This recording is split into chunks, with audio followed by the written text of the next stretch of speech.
We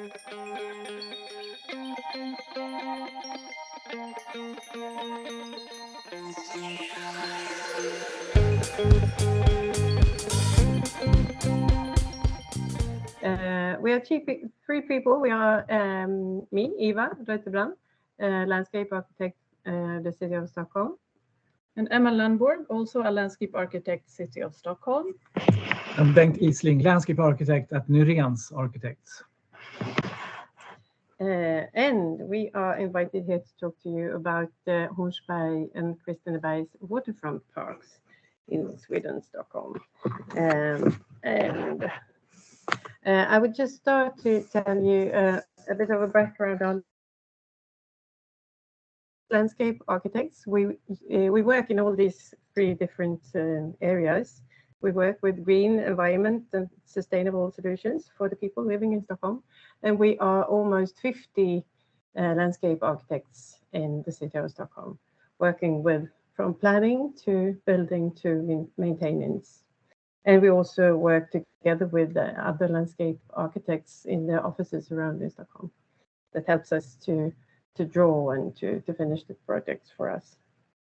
And we work in teams together with traffic planners and construction managers and maintaining engineers and a lot of other engineers for the projects.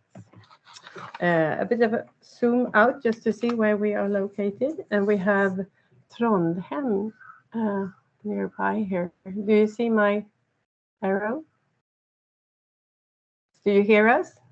Yes, we hear you and we can also see it. So quiet. Do you see my arrow? We see Yes, a green I can circle. see it. Yeah. Perfect.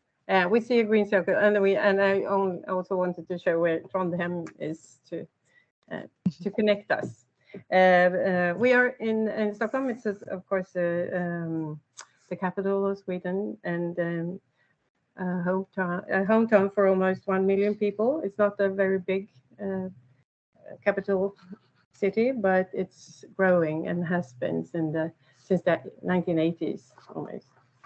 And we do a bit of a zoom in, and here we have the inner part of Stockholm.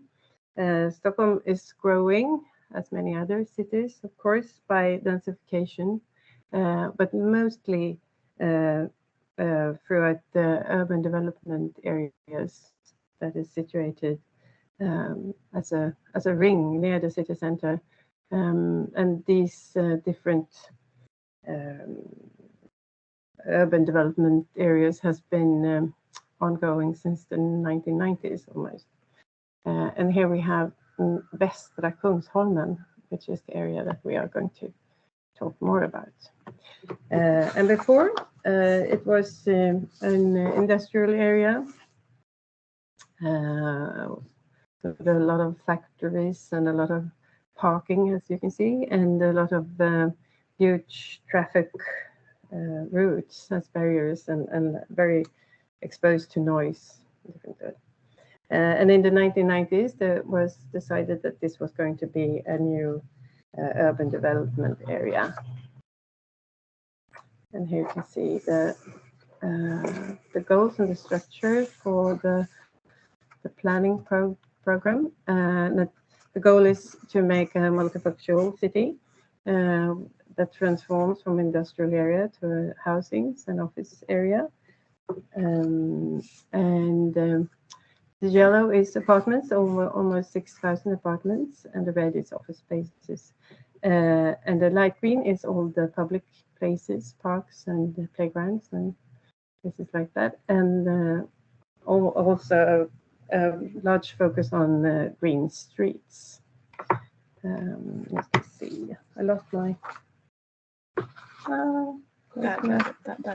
Bakom den. Sorry. No, yeah, sorry. I just want to briefly even talk about how we work with our city trees. We have a very committed work with the city's almost or more than 40,000 city trees. And then I don't talk about the trees in the parks because the city trees is mainly on the streets and squares. And we work according to a well-developed method to create sustainable plant beds and to take care of stormwater in the streets and the squares. And we work even actively with a large variety of species for biologically diverse and sustainable species. And in this area, this developing area, there are different species in every street, almost 10 different species. And back to the main goals for the structure for the park and park planning in this area is to connect the waterfront, the waterfront walk around all of Kungsholmen, that is almost 10 kilometers long, and to connect a very wide park route that runs from water to water across Kungsholmen, and to achieve the high level of ambitions for the park areas, for the green areas in this part of Stockholm. We have worked since the 1990s with all these park projects, of which number 5 and 8 are the most well-known and appreciated part that we are going to tell you more about now. But before I leave the word to Bengt, I just want to mention that something that was very important and special for this project. In the planning program from 2001, there was no park here. You can see along the shoreline that it's just, at first they were planning to handle this very large level difference by just having a street and a huge wall towards the water. And here the landscape architect's skills and stubbornness in this project showed that to show how a park at the level between the street and the water could provide a range of benefits, such as mass balance in the project, a cheaper and simpler construction as a level management, a large and valuable establishment area, which was used in a very large scale for about 10 years, and at last but not least, a new very popular waterfront park. Now I leave to Bengt. Yes. And it became a park, and not a retaining wall or just bridges. And it has trees and greeneries, and it was a lot of thanks to Ewa and her colleagues at Exploateringskontoret for that. But of course, we did a lot of work for it at our office, Nyréns, also. And the main sustainable issue we worked with was about the trees and the greenery, as always in a park. And the park became very successful. A success story, and this picture is from 2012 when it was inaugurated. And this is a quite unusual scene for up north as we are here, like urban bathing. It was a new invention here in Stockholm, I think. And but the project, it's situated it's not situated near the sea. It's a lake, a big lake, the third biggest lake in Sweden, Mälaren, which runs through the city to the Baltic Sea. It's about 1 meter above sea level. And it is on an island called Kungsholmen, the King's Island. It's the same island where the famous park Norr Mälarstrand is situated. It's an important reference for our project from the 40s, 1940s. It was pretty much like Hornsberg Strandpark. It's also a landfill project, and it has been in harbor there. It had been in harbor there before. It was designed very smoothly, like with an organic cultural landscape, with only domestic plants like birches and so on. And the town hall parterre were situated a bit to the east of Nyréns Architects. It was also a reference for us. And here's a diagram about the parks nearby here. It's a boulevard that ends here towards the lake. It's the only boulevard actually in Stockholm that has a connection to the lake or the sea. And it ends up in a parterre, and the organic park to the east of it, and the hilltop park also on top of the hill there nearby. And the diagram about the idea of landfill here, because it's landfill in this Lake Mälaren, it's not very common that we could do that. There would be a lot of projects in Stockholm if the builders could fill in the lakes. So it's almost forbidden to do it. But the original shoreline is in red on this diagram. And then you can see, as you can see, we did a lot of landfill here to make it possible to build this park.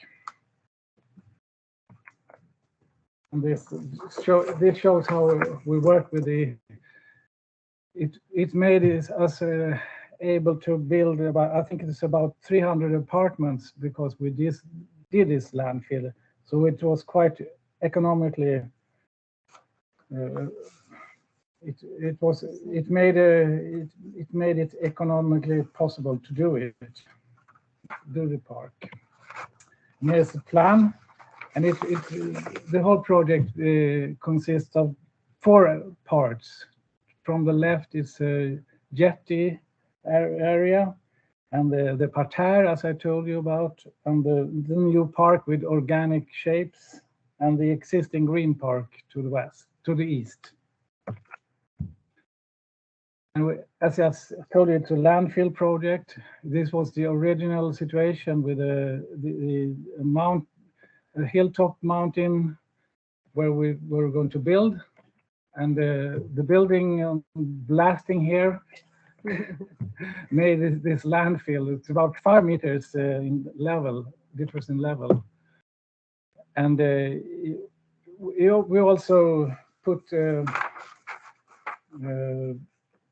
because it's quite, it's turned to the north, the whole project. It was important to get as far north as out in the lake as possible, because of to get sun, especially in the winter time when the sun is very low.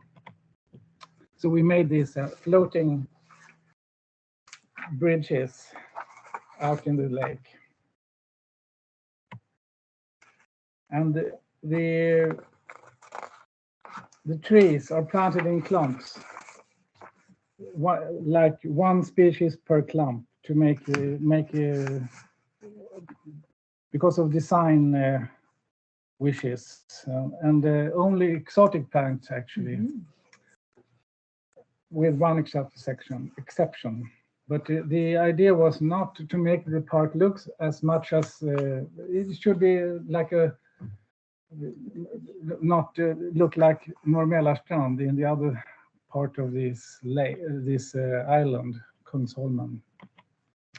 And in the Stockholm archipelago, you can see a lot of this kind of shorelines, which we were influenced about to have had as a reference. And we also found out, actually after the project was finished, that there was this historical map, and it's on the same site as we are now. So I could point out here. This is actually where the boulevard is now, the Esplanade, and it comes out to the parterre, and then the romantic shoreline here. So it made me think about maybe there is something like the genius Loki, actually. We didn't analyze the site when we made the project, but we found out afterwards. I'll just show you some pictures from the site. We can find this idea about the shoreline, which is curved. It makes it possible you have always some space and rooms where you could do different things. Though the park is very narrow, it's about 10 to 30 meters wide. And it has become a success, and it's also about how it's divided socially it's a very public space because of this street near the buildings, as you can see down there, and there is a wall also that protects the park from disturbing from the traffic. And as Eva told us before, this was the situation during the construction time. Then it could be used for what did we say? Like an establishment area during the building, and it was very important economically also. Yes. Perfect. So yes, my name is Emma, and I work at the Stockholm City at the development department. And the development department, we monitor and build the infrastructure and public space. And as Eva said, we are always working in teams. And I'm going to talk to you a little bit about the learnings we made from these projects, because we do evaluations of our public spaces. And why do we do this? Because between the years 2010 and 2035, we are supposed to build 140 new housing, which means that we have 600 ongoing urban projects. So it's quite many going on parallel. And we say that we are making sustainable, attractive urban environments, right? But do we do that? And how do we know that? So we do an evaluation of, because we want to ensure that we have a learning process, since everything is happening quite fast here in Stockholm. Well, at least for Swedish proportions. And these evaluations have a focus on social sustainability, I would add. So I will not be able to give you the carbon dioxide numbers, etc. That's other projects to do. So I'm talking to you about the social sustainability. And we have made an evaluation of this Hornsberg's Waterfront Park. And how do we do it? Very shortly, we do walks and talks, we do interviews, we do focus group discussions, and we have different participants. Of course, the civil servants as planners and people, but also visitors of the public spaces, and very importantly, the residents living there. Do they like what we have made for them? And do we have achieved our goals? And maybe if we have achieved our goals, do they like what they live in? So overall, Hornsberg and Kristineberg's Waterfront Park, it's either if you're a resident or a visitor or working with maintenance or in the city, it's a very popular and well executed, and that's lucky for us. But it's almost too popular according to some, I must add. And that might be a learning for you when you are going to work with your waterfront areas.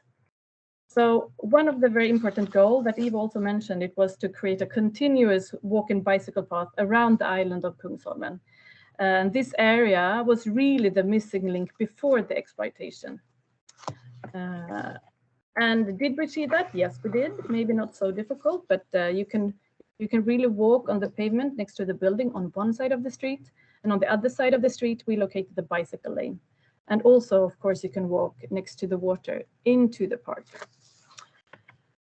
But so maybe, I just want to share with you, maybe one of the best nature-based solutions is really create space for pedestrians and bicycles, because it's good for everyone. It's good for people's health.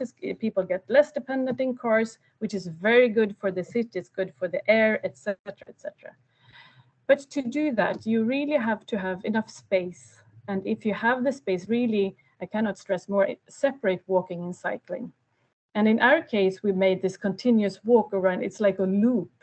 And these loops are so extremely, it's very popular. And it's like, if it's possible, you can have different spaces for different speeds if you have these loops. Or like the resident said, it would also be nice with a separate space for joggers. So yeah. And dogs. And dogs. And also think about the evening and day, because we made a strategic choice to make a walkway into the park, because we earned valuable meters not to make pavements on both sides of the streets. But there we could see that we have a little bit of a conflict, because at night people tend to walk, on the side of on the street level, because it's much higher and not in the park. But that means that we have a little bit of conflict with the bicycles. But I mean, make your strategic choices, but make them wisely. And of course, accessibility. At some point in life, we will all be disabled, so think about that. Yes, water and evening sun. And we have dark winters in Sweden, but we are a population yearning for sun. But if the winter is dark, the summer offers long evenings. And we knew that this was an attractive area because of the evening sun, but we could never have imagined the amount of people that it would attract. And keep in mind, this public space was expanded thanks to the excavation masses and because of the mass balance. So you can see here, you see that the residents, they think that other comes here and occupies. We are never here on the warmest or hottest days. We keep away. But the visitors, it's a very central location for swimming and feels very attractive. Fun to swim in an urban environment. And the planners, I really think that it feels like a public space. One of the waterfront areas in Stockholm where everyone can visit and enjoy. So yes, we did achieve the goals. Maybe not everyone is happy, and everyone is right. So it's quite interesting. So if the summer is really popular, you also have the long winters, which maybe are calmer. So what do we learn from that? Well, you can try to really avoid conflicts. And what to do? Well, you'd have to have enough space. So make a solid analysis of the specific location. Maybe this is obvious to us all, but I cannot stress it enough. So for us, for instance, we had a favorable climate, an improved situation for pedestrians and cyclists. We had the water, we had the public transport. Maybe we should have seen it coming. We didn't have enough. We didn't plan for enough public space.